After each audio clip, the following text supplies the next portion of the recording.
In war, there is no substitute for victory. Let us never negotiate out of fear.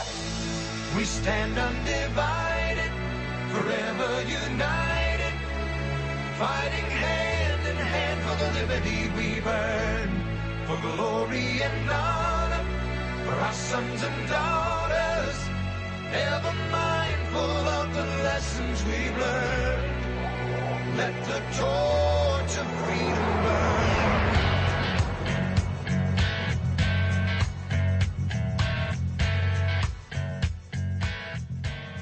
Welcome to the intersection of faith and politics. This is WallBuilders Live. Thanks for joining us today. Visit online at wallbuilders.com and wallbuilderslive.com. So much of what we talk about is getting people hungry for the right kind of knowledge, for truth, and they're wanting to study on their own even after they're out of school. They're paying attention to what's being taught in their local schools, wanting to make sure that the truth of our nation and a good foundation and founding principles is taught.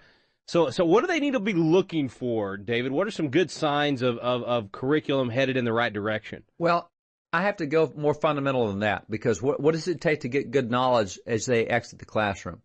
And one of the things that we've worked on in a number of states is the social studies standards. It's about 16 courses, and so if you get good standards, and so here in Texas, we did it here, and even in California and Oklahoma, elsewhere we've done it, you make sure that you include a lot of history. You make sure that you include a lot of perspective. You teach the good, the bad, the ugly. You get it all in there. You give a lot of heroes. You tell a lot of stories. You talk about the institutions. You talk about the origin of the military. You talk about the influence of faith. You talk about educational history. You go through and you cover things like the free market and free enterprise. You cover Republican forms of government versus other forms. You cover all this stuff, and you want sound standards. And so we get good standards, and people jump up and down and say, great, we got good standards. Our kids are going to get great content, and that's not true. Just because you have good standards does not mean good content. You next have to get the publishers to take those standards and put them in their textbooks. And so there's a lot of states that create standards, South Dakota or Louisiana or whoever else, and those standards are not going to end up in textbooks, because textbook publishers write for states like Texas and California and Florida and New York. And so a lot of standards, as great as they may be out of Georgia and as great as they may be out of New Mexico, they're probably not going to make any textbook. Only people who are trying to get into the market. So standards are good, but textbooks are better. But you know what? Even if it's in the textbook, that doesn't mean anything, because what drives education today, since No Child Left Behind came along trying to get some accountability back to education, what drives it now is testing. Everything, high-stakes testing. Whether teachers are going to get merit pays based on high-stakes testing, whether the school is going to get more money from the state based on high-stakes testing. If they don't have a certain percentage of kids pass the test, they don't get the money. If the teachers don't have a certain percent of their class pass the test, teachers don't get the merit pay. So everything is based on how they do on the test. So guess what the teachers teach all year long? Whatever's going to be on that test. Whatever's on the test. And so now it comes down to who writes the test. And guess what? No grassroots are allowed in that process.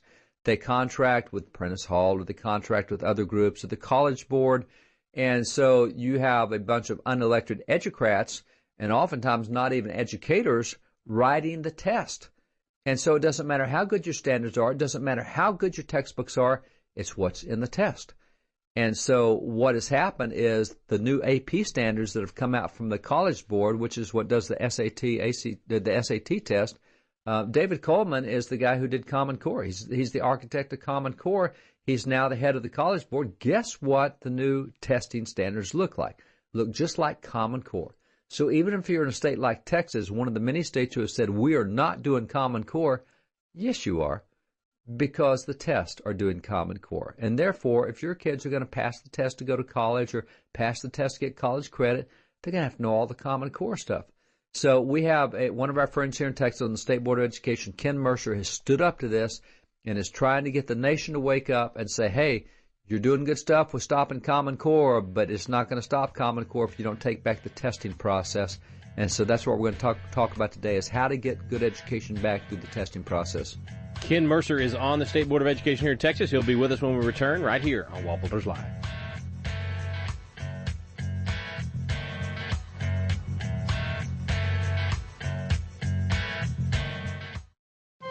This is David Barton with another moment from America's history. The key to a self-governing nation is self-governing people, and the key to personal self-government is to live by the standards in God's Word. If someone cannot control himself by those standards, then our Constitution certainly will be unable to restrain him. Understanding this, John Adams declared, "We have no government armed with power capable of contending with human passions unbridled by morality and religion. Greed, ambition, revenge, or seduction would break the strongest cords of our Constitution as a whale goes through a net. Our Constitution was made only for a moral and religious people. It is wholly inadequate to the government of any other." John Adams believed that successful government rested not upon our great Constitution, but rather upon moral and religious people.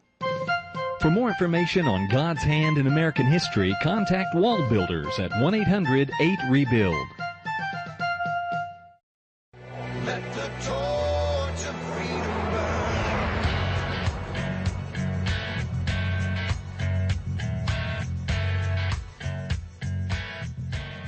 Welcome back to the intersection of faith and politics. This is WallBuilders Live with David Barton and Rick Green. Thanks for staying with us. Our good friend from the Texas State Board of Education, Ken Mercer, with us. Ken, good to have you on, bro.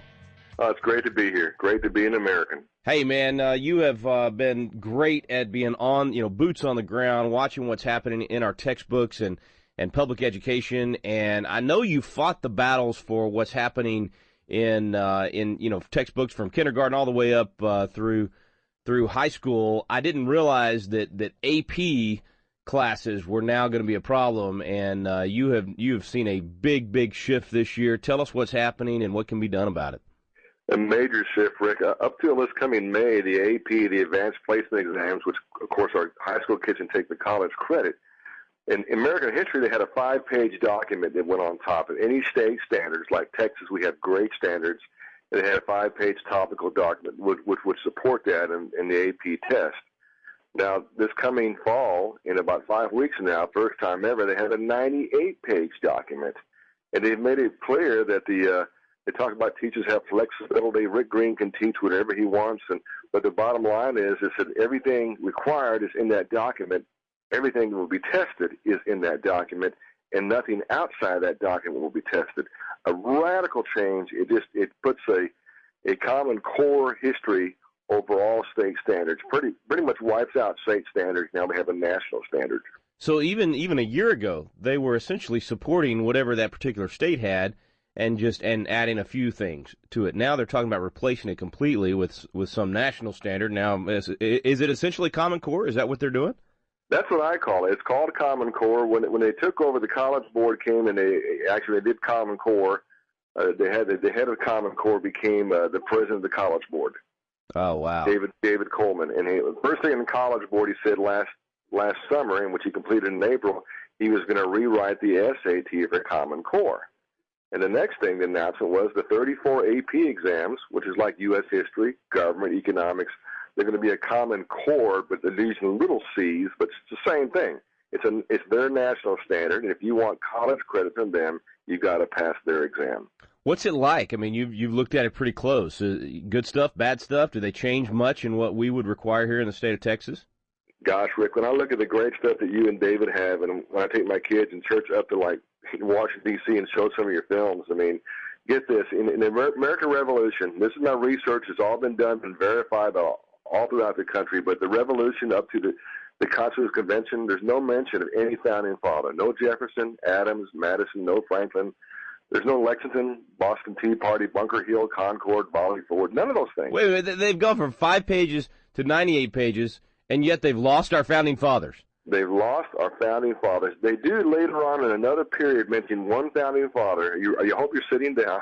They mention George Washington in his farewell address, which of course was his 8th year of being president, when they mentioned him, but he worried about alliances with foreign nations and political parties. Well, of course, they didn't talk about his call for keeping religion and morality in that speech or any of those things, but they were political parties they were worried about. None of that whatsoever. And what we led up to, our Declaration of Independence and the movements that came out of that, and our Constitution, and our Second Convention, the Bill of Rights, all those kind of passing things. But again, no founding fathers mentioned. None of the battles, none of the military leaders or heroes. It's just it's a shock. And my friend, it's just the beginning. I wonder, Ken, if they even know. I mean, I'm sure they do, but I wonder if they even know that not only ours, but most state constitutions right up front say that the purpose of public education is to have an informed citizenry, to preserve freedom, to teach your people what the American value system is so they know how to live it and they know how to protect it. And they've wiped all of that out. I can tell you that the words like free enterprise, free market, nowhere to be found. And I look at what happened this year. We had a great summer. Memorial Weekend. We had the 70th anniversary of D-Day, Independence Day, the 45th anniversary of landing on the moon. None of those things mentioned nowhere in this document. Just wiped out. And how do we teach our kids and our grandchildren? Yet this is what they consider to be important for critical thinking for colleges in terms of U.S. history. Well, Ken, another thing that worries me is we're talking about the AP classes. We're talking about the kids that are at least trying to get ahead and go ahead and get some college class and college credits and take the harder classes. I mean, these are supposed to be the cream of the crop, right? In those senior classes. And those are the ones that are going to end up more than likely being the leaders and being the ones in public office. Exactly. and making the decisions. And we're taking out the very thing we need to be teaching them. Yeah, and guess what? You're right. You're right. And these kids are our leaders. This is probably going to be the last U.S. history class they're ever going to have. This is the last class, and this is what they're going to be taught. I mean, like in World War II, there's no greatest generation. Are you ready for this? They don't mention the Nazi atrocities. There's no Holocaust. There's no Eisenhower Battle of the Bulge. There's no D-Day's not there. But the critical thinking of World War II, ready for this, is the decision to drop the atomic bomb raised questions about American values. How about that, my friend? So rather than reinforcing and teaching the American values and explaining why they created the greatest nation on earth and why we've done things that no other nation in history has done, like going and rebuilding those nations that attacked us and all the other good things. Plan, yeah. I mean, rather than doing that, they raise the questions about our values and once again denigrate. Ken, I think you're absolutely right to be so concerned about this, because this comes back to something you and I have talked about for a long time. You don't understand freedom just because you're born here. If you don't teach if you don't teach the values that made America great, and you don't teach people how to live in freedom, it's not enough just to be free. Amen. It's an active thing. You got to know how to use this thing. You got to know how to live it. You got to know how to protect it. And I mean, we're taking out the very basics. We've already got an epidemic of ignorance in our population. I don't mean stupidity, of course. I mean ignorance. We don't know what our American system of freedom is. We don't know what makes it work, and that's why we fall for these socialists that come up with these great-sounding sound bites. Man, all right, I gotta get my temperature down. We gotta take a quick break. Be right back. We'll talk about a solution. Ken Mercer, our guest from the Texas State Board of Education. Folks, if you hadn't been paying attention, you better pay attention, because this is going to have a huge impact on your children and grandchildren's future and whether or not they live in freedom. They will not live in freedom if they aren't even taught what it means. Stay with us right here on WallBuilders Live.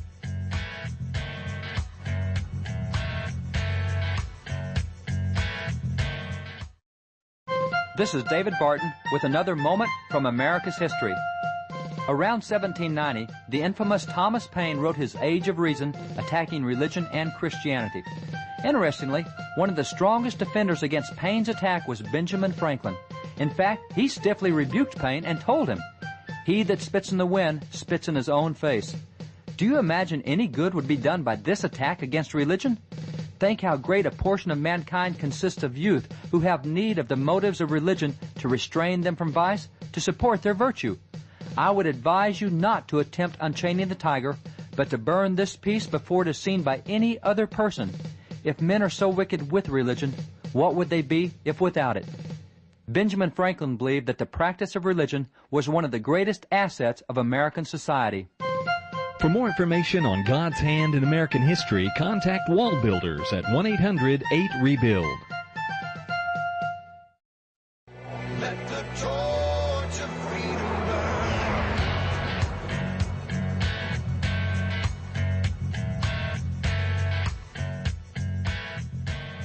Welcome back. Thanks for staying with us here on WallBuilders Live. Ken Mercer with us from the Texas State Board of Education has discovered a huge shift in the AP classes that are going to be taught. I guess, Ken, this is not just Texas. This is all across the country, because this is their national standard. That's right. There's 450,000 kids will take the exam beginning this year, and 46,000 from Texas. So yeah, it impacts the whole nation. And as we were saying before we go to break, I mean, these are really your cream of the crop. These are your top students that are taking the advanced classes. Therefore, the most likely ones to be in the positions of leadership and running our country 20 years from now, running our cities and states 20 years from now. And without that value system of what makes America great, how the system works, I think David told me that the folks that voted in the last presidential election, something like 70% couldn't name the three branches of government, 60% couldn't tell you the Constitution was the supreme law of the land. I mean, Ken, you've devoted your life to trying to turn the education system around. Where do we go with this one? I mean, this is big.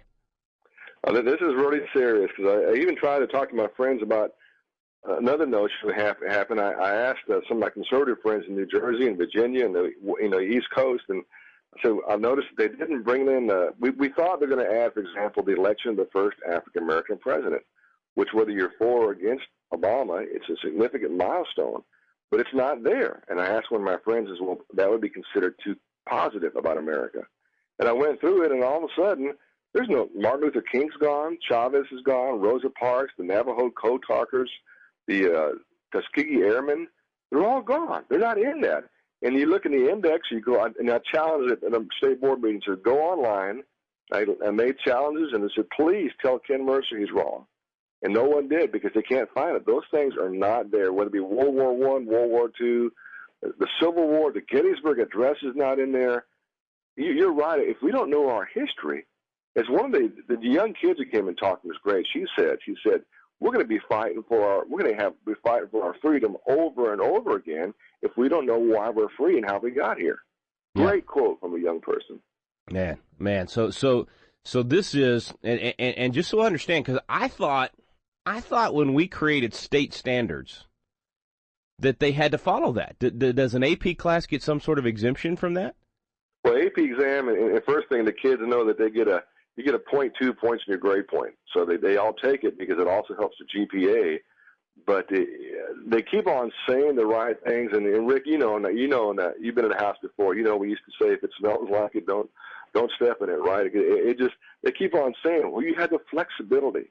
You had the flexibility. But all through their document, it says you have the flexibility, but the only thing testable is what's in their document.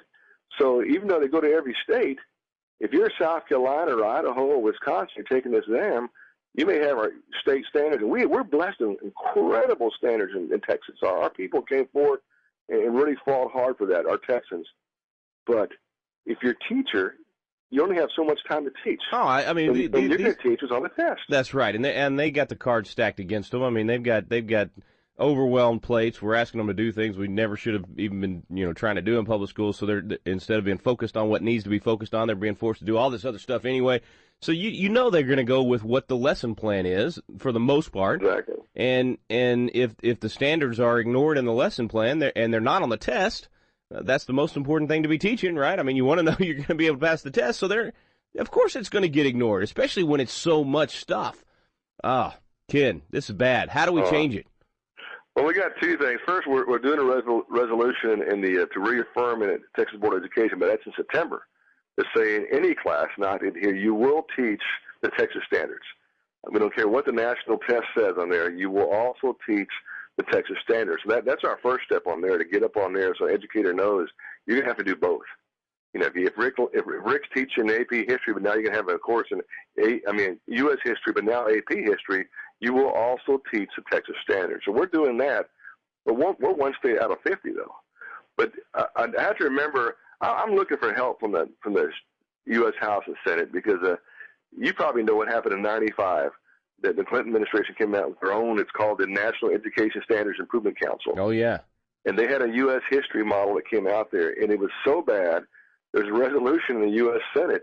Talk about bipartisan. The U.S. Senate voted 99-1 against the U.S. history standards. They're so negative.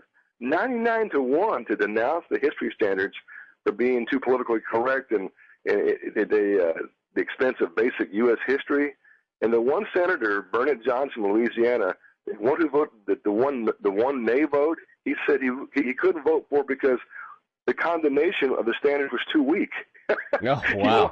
He wanted a stronger condemnation. So this happened 19 years ago, very similar, and the Senate got a hold of it, and they came back and put it up there for a vote, and it was just so bad. So I'm hoping and praying that the Senate does that, because Texas is going to fight hard. We're going to draw a line in the sand.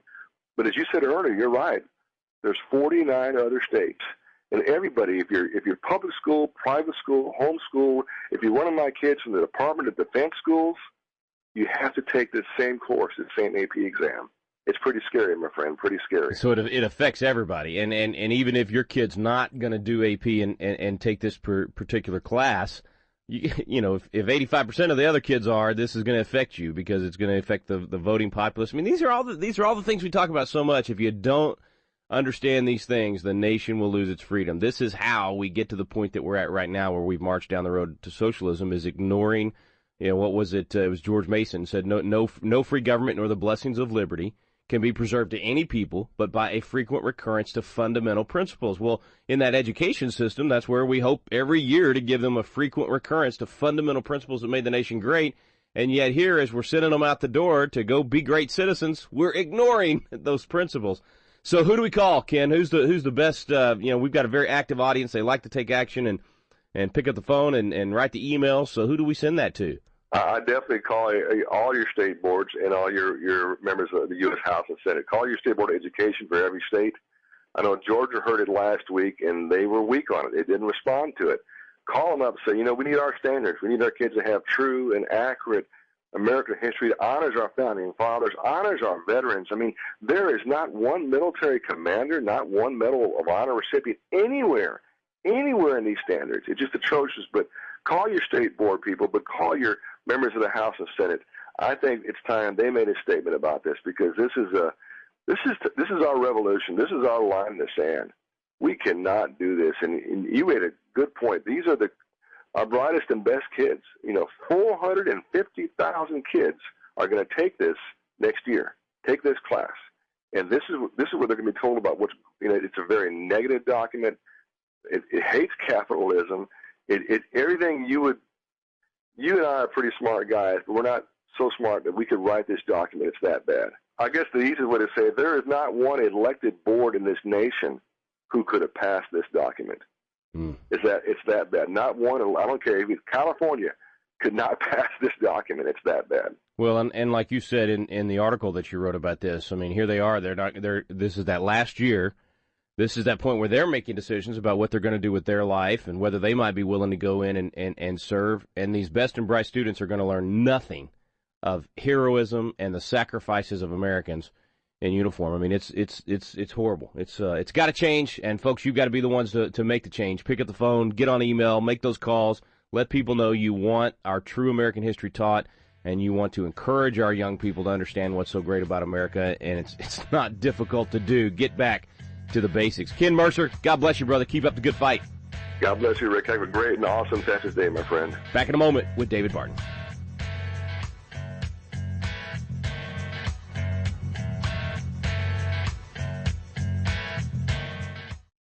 Have you ever wanted to learn more about the United States Constitution, but just felt like, man, the classes are boring, or it's just that old language from 200 years ago, or I don't know where to start? People want to know, but it gets frustrating because you don't know where to look for truth about the Constitution either. Well, we've got a special program for you available now called Constitution Alive with David Barton and Rick Green, and it's actually a teaching done on the Constitution at Independence Hall, in the very room where the Constitution was framed.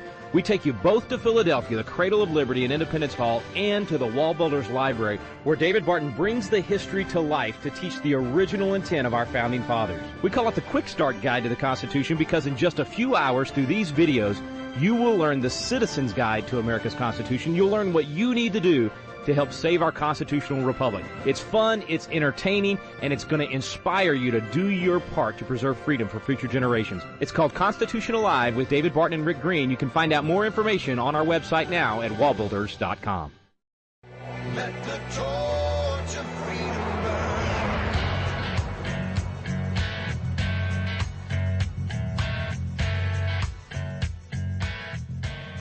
We're back on WallBuilders Live, back with David Barton. And David, I know you have fought this battle for many years. You're an expert advisor to many states for their standards. So this has got to bother you a little bit after all that work put into these standards, and they've got this end run that they're now getting around and still giving the lousy history and to our top students. You know, it really doesn't bother me in that sense. I don't care whether the work I did is lost or not. What bothers me is that this is going around what parents want, what states want, what legislators want, what teachers want. It's an end around the process, and that's why we often say on this program that process is important. You have to understand and know the process. If you don't do that, doesn't matter what your feelings are, they can be worthless, because if you don't have a way to control the process, you don't get the results you want, no matter how well you do in other areas.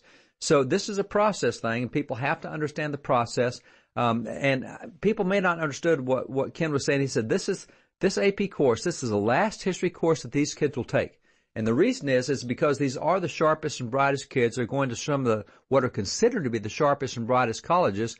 And in the top 50, 55 colleges and universities in America, those that U.S. News and World Report calls the elite colleges and universities, not a single one of them teaches any course in American history for graduation. So the last word these kids will get on American history is what they're going to get in this AP course, and it's not going to be free enterprise. There's no military history. They will not teach you the Founding Fathers. They'll teach you nothing of our institutions. The Holocaust did not happen, but America did all those terrible things like dropping the atomic bomb. See, this is what Dinesh D'Souza is trying to address in his movie America, but this is now what we're going to be turning out of the classroom if we don't get this testing process stopped.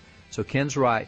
Call your State Board of Education members and call your Congress people and say, we've got to get this fixed. Thanks for listening today, folks. You've been listening to WallBuilders Live with David Barton and Rick Green. We stand under